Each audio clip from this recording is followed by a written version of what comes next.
총리가 보시기에 윤석열 정부 안에 뉴라이트가 있습니까? 없습니까? 이제 라이트, 레프트, 뉴 라이트, 뉴 레프트가 있는지는 저는 모르겠습니다만 그런 이념 가지고 논쟁하고 색깔칠하고 국민을 가르고 이런 거는 바람직하지 않다고 생각합니다. 반도인 특유의 불결한 악습은 여전히 바뀌지 않아 위생관념을 보급하기 위해 노력해야 한다. 이 내용을 보고도 분노하지 않으십니까? 자, 분노하지요. 알겠습니다. 분노하지요. 그러면 왜 항의를 안 하셨어요? 여기 보세요. 우리로 봐서는 화가 나는 대한민국 국민을 비하시키는 것 같은 내용이 있고, 그러나 한국인 노동자가 도주 및 수감했다는 그런 사실도 같이 있는 겁니다. 이거를 위조를 해서 전시를 하라는 겁니까? 그건 아니잖아요. 그러한 자료가 있다는 겁니다. 그러한 자료가 있다는 거예요. 대한민국 총리 맞습니까? 네, 대한민국 총리입니다. 천만에요. 그렇게 안 됩니다. 작년에 후쿠시마 가지고 싸울 때요, 일본 총리라고 얘기 많이 들었어요. 그런 모욕을 하지 마세요. 국민을 움직이는 정치의 힘은 모욕과 능멸에 있는 게 아닙니다. 국민을 능멸하는 것은 지금 대한민국 대통령입니다. 아닙니다. 천만에요. 3개 중에 들으세요. 천만에요. 3개 중에 독도란 단어가 천만에요. 그러면 우리 대통령이 독도는 우리 영토가 아니라고 얘기한 적 있습니까? 독도는 우리 땅이라고 한 적 있어요. 아니라고 한 적 우리 있습니까? 땅이라고 한 적 있어요. 아니, 없잖아요. 지금 의원님이 맨날 문제를 만들고 있는 거예요, 지금 아니에요. 이야, 한덕수 총리 평소에 굉장히 온화하시고 유화적인 분이에요. 저도 얘기를 해보면 굉장히 톤이 낮으신 분이거든요. 지금 한덕수의 재발견이란 말이 나올 정도로 굉장히 전투력이 상승한 그런 모습인데, 이승훈 변호사님, 민주당이 당황했을까요? 어떻게 바라보셨어요?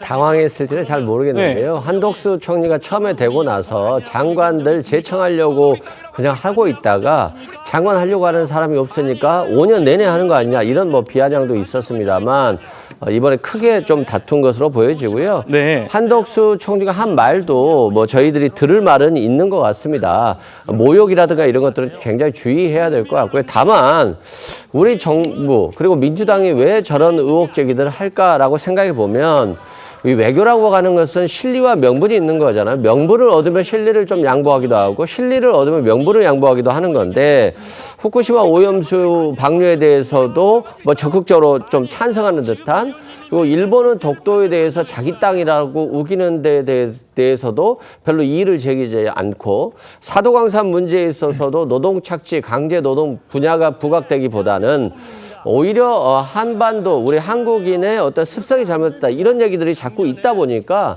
국회의원으로서는 이걸 문제 제기를 한 것이고요.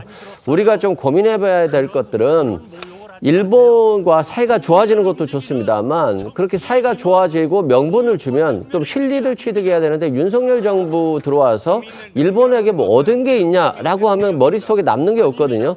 그런 측면에서 윤석열 정부가 야당의 이런 문제 제기를 왜 이렇게 많이 당하고 여기에 소극적으로 방어하고 있는지에 대해서 좀 일본에게 실리를 취하거나 명분을 취하는 그런 전략을 취한다라고 한다면 이런 논란들도 좀 사그라들지 않을까 싶습니다. 예, 위원정 의원님, 네. 어떠세요? 한덕수 총리의 저 발언, 저도 보면서 굉장히 달라졌구나 싶은데, 아마 이거 쇼츠로 만들고 나면 굉장히 조회수 많이 나올 것 같은데요?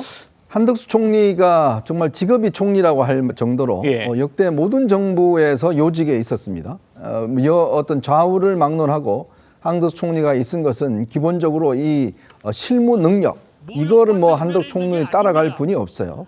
굉장히 그 부분에서 뛰어난 거고, 상황 파악 능력, 또 특히 뭐 이 어떤 복잡한 상황들을 정리해내고 또 그걸 전달한 능력은 뭐 한덕 총리가 굉장히 뛰어나죠. 그랬으니까 역대 정부 모든 좌우 정부가 전부 다 한덕 총리를 기용을 했지 않습니까?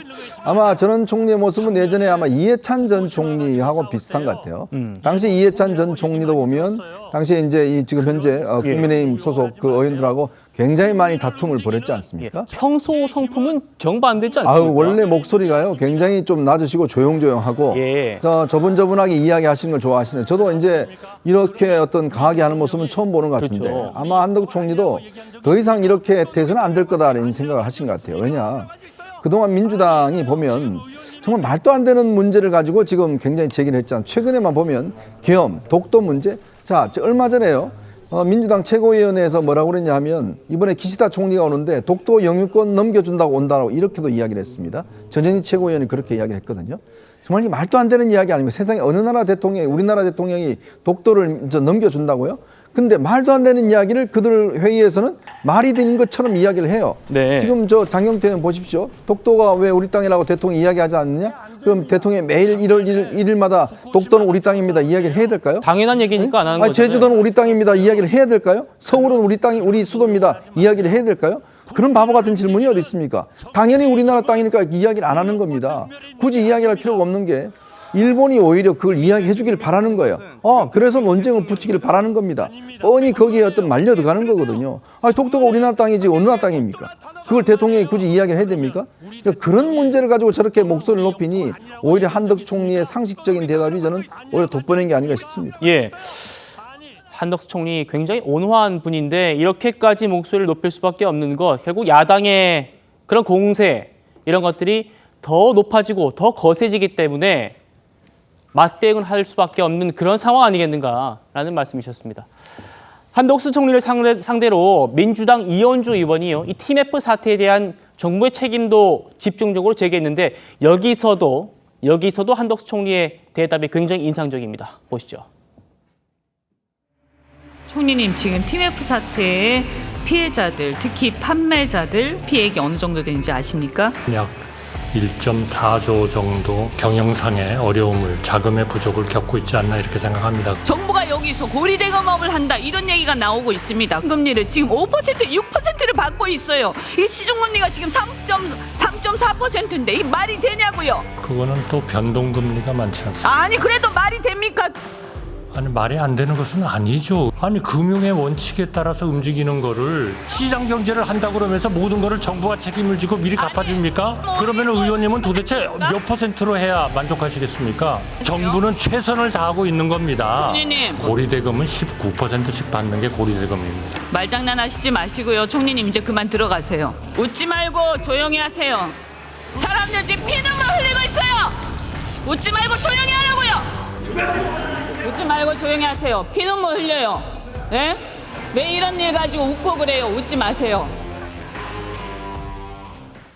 김영주 의원님, 예. 이번엔 좀 바뀌었습니다.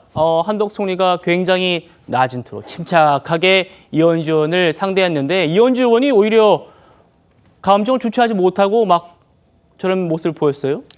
아무래도 이제 그 TMF 사태의 그 피해를 보신 분들의 대변자로서의 모습, 격분을 하면서 정부에 따지는 그런 모습들이 본인이 주장하고 싶은 모습이다. 이제 이미지 메이킹이다 생각이 듭니다. 의도된 것이다. 예. 그리고 그런 의미에서 저는 대정부 질의의 그 문제점이 있다고 봅니다. 그러니까 그 오히려 제가 말씀드린 대로 공개되지 않는 두 장소에서 만약 만났다면 저런 모습이 나올까요? 실질적으로 궁금한 걸 물어보고 답하는 그런 어떤 선진 정치가 될 텐데 이것은 그야말로 쇼잉과 쇼잉인 거죠. 그래서 그런 의미입니다. 물론 나는 연준의 질문 자체가 무의미하다고 보지는 않아요. 네. 정책 자금이 시중금리보다 훨씬 높은 부분에 대해서 따질 수 있다고 봅니다. 그런데 너무 이제 감정적 차원으로 나왔기 때문에 또 한덕수 총리는 나름대로 그 이론가 아닙니까? 그러다 보니까 이 이현주 의원이 얘기하는 관치금융이라는 차원도 있지만 한덕수 총리는 일반적으로 그 금융이라는 자체는 금융 자체의 메커니즘에서 돌아간다라는 답변을 하신 거예요. 그래서 그런 부분에 대해서는 한편으로 보면 너무 이현주 의원이 자기 감정에 휩싸여서 얘기를 했던 부분이 아닌가 그렇게 생각이 들고 예. 한덕수 총리도 조금 더 그러면 저런 어떤 그 대결적 답변보다는 낮출 수 있는 데까지 좀 우리도 승리 있게 낮춰보겠다고 얘기했으면 훨씬 더 부드러웠을 텐데 네. 가는 말이 격하다 보니까 한 총리도 부드러운 답변을 하지 못한 그런 상황이 아닌가 저는 그렇게 보여집니다. 그렇군요. 책임자는 경영자다. 한덕수 총리. 정부가 시장 경제한다고 해서 정부가 모든 책임을 지고 다 갚아줄 수는 없는 노릇 아니냐. 이런 얘기를 했는데 여기에 대해서는 상당 부분 공감 가는 분들도 많을 것 같아요.